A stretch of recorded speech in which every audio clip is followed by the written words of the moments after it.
ठीक बा आओ भैया का टिकुली ले आइला ये पिया टीका बाहोले आइला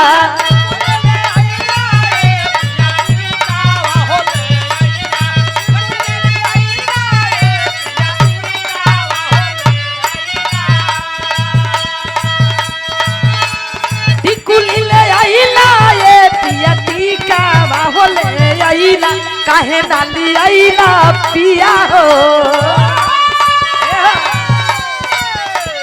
काहे नाले आइला पिया हो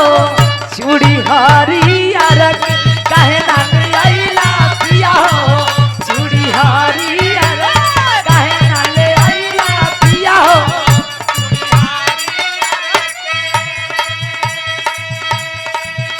मनत कथों देखा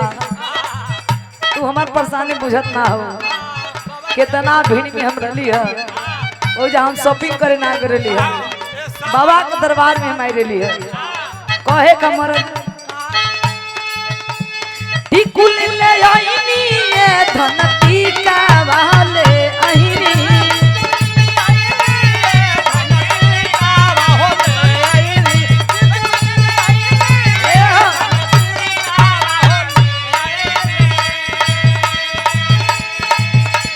टिकुल ले आईनी ये धन टीका वाले आईनी जलवा धरे में धनी हो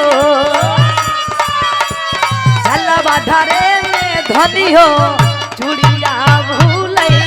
जलवा धरे में धनी हो चूड़िया भूले जलवा धरे में धनी हो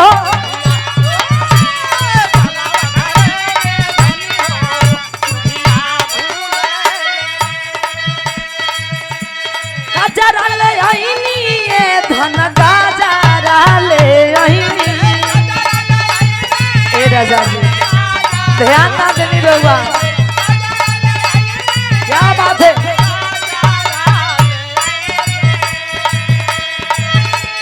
गजरा ले आईनी ये धन गजरा ले आईनी काहे ना ले आईनी पिया हो काहे नाने आई पिया हो चूड़ी हरियर काहे नाने आई पिया हो चूड़ी हरियर पिया हो क्या बात है पिया हो चूड़ी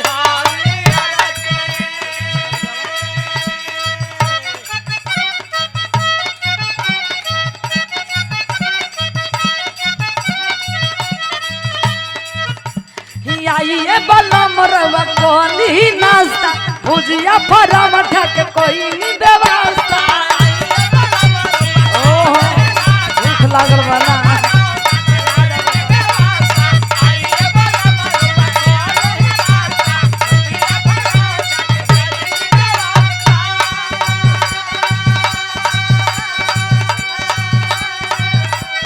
आइए बलम रवा कोनी नाश्ता भुजिया फरम ठक कोई व्यवस्था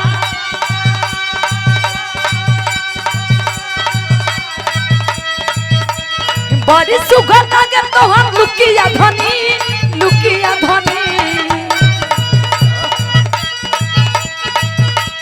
बड़ी सुगर लागे तो हम लुकिया धनी ए मरद कहे पहिरी जमारे लू मुसुकिया धनी सड़िया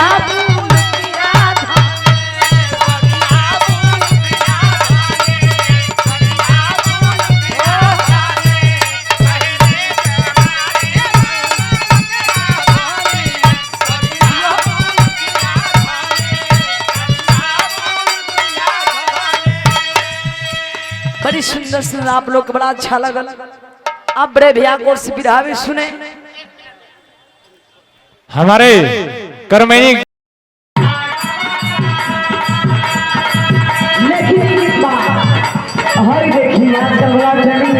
बड़ी सुंदर लाइन बा सावन का महीना है भाई भैया देवघर जाता नहीं बकस बाबा के धाम पर हुआ जाता नहीं एगो काम करो का मांगो तड़ी दुल्हन का कुल ले आइला ये पिया टीका वाले आइला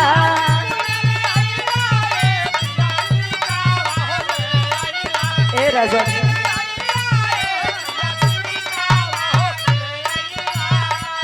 सुनी बड़ी सुंदर सुंदर आप लोग गीत धुन का आनंद मिलल बड़े भैया गोर से बड़ा गजब। हाँ तो धन्य बाबा का महिमा पारवा जितना भी भक्ति भजन गावल जाए उतना भी कम बा। धन है बकस बाबा की महिमा पार है। यही तरह भक्त पदाया बरसोले नहीं भैया सिटी कंट्रोल रहता चचराए लगल